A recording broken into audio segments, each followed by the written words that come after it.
Hello नमस्ते नमस्कार अनि सन्चै आरामै हुनुहुन्छ सबैजना यो भिडियो दोस्रो देख्नुहुन्छ अनि अब सन्चै छु।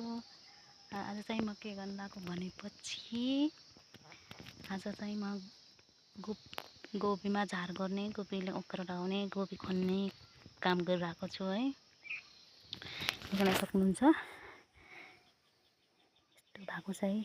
मैले झार गरेँ यतिसम्म खनिरहेँ ट्रायट्रा भएको छ गोपीहरू सर्र गोपीहरू लगाएको छ। त्यहाँ त्यति भागमा मटर लगाएको छु। यहाँ कुना कुना बकुला सिमी, यो भागमा पनि बकुला सिमी, त्यहाँ थोरै लसुन, त्यहाँ फेरि सानोवाला गोपी अलिक पछाडि लगाएको गोपी त्यहाँ सानो सानो छ। यो फेरि अलिक अगाडि लगाएको धेरै छ, ठुल्ठुला छ।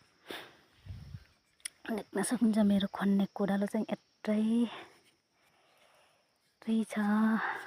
यसले म सरसर खन्नुपर्छ।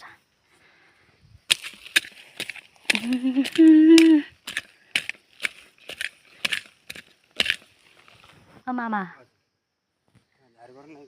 हजुर